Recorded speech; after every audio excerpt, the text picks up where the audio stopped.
This clip is brought to you by SaveWithConrad.com.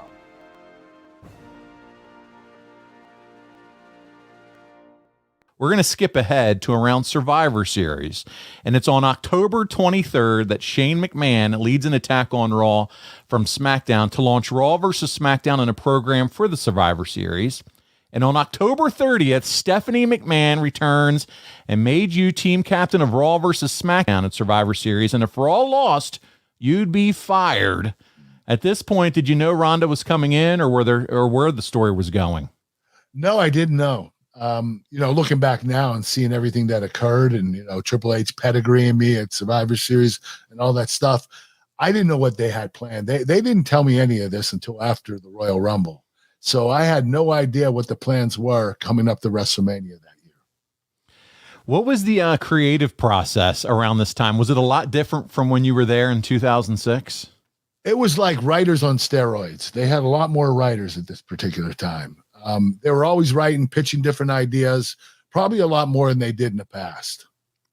Well, we're going to cover that Survivor Series in great detail because it'll be the 5-year anniversary. But the angle heats up when Triple H turns on you at the Survivor Series and causes you to be eliminated.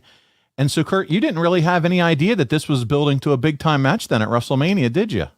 No, I didn't. And, nor did I even realize, that Ronda Rousey was coming in. But looking back at it now, I get why Triple H pedigreed me. They were setting everything up. They were planting seeds the whole time. So they obviously knew well ahead of time, that they were going to have this mixed tag match against me and Ronda Rousey versus Triple H and Stephanie. Well, nobody told you, but somebody snitched it to Meltzer because he's writing in the Observer that the plan way back when you first returned to WWE was to have a match between you and Hunter.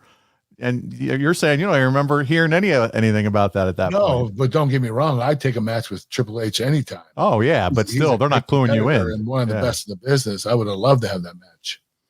Well, here we go. The night after the Survivor Series, you get right in Hunter's face for him hitting you with the pedigree, and the crowd goes apeshit. You got to be excited when you hear the crowd pop like that, man. Yeah, it was a really cool feeling, especially being in the ring and hearing the crowd respond to me. It was pretty awesome. And there's no better heels than Triple H and Stephanie, are there, when they're doing their thing? No, they're the best heel duo in the history of the business. They get more heat than anybody. They're really good at what they do. At this point, Kurt, so you're excited. You said, hey, I'll work with Hunter whenever they want me to. Was there anybody else on the roster at the time that you would have been interested in working with? Oh, yeah. Geez. Roman Reigns, Seth Rollins, Dean Ambrose, Sheamus, Cesaro, Ricochet, geez, any of those guys. There are a lot of people. I was licking my chops when I came back. I was really excited. Unfortunately, WWE didn't have the plans that I had that I wanted to wrestle. They had other plans in store for me, and it had nothing to do with wrestling. So all I could do was sit and wait and see what happens.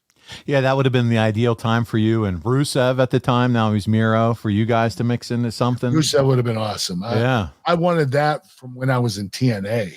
Yeah. And Rusev went to Vince and asked, hey, can you get Kurt from TNA? This was in like 2014, 2015.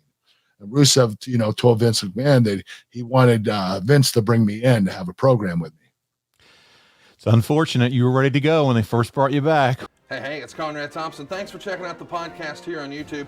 Be sure to hit the subscribe button and the notifications bell so you get a notice anytime we upload some new content. And go save yourself some money right now. If you're in a 30-year loan or you have credit card debt, it's not a matter of if I can save you money. It's a matter of how much. Find out right now for free at SaveWithConrad.com.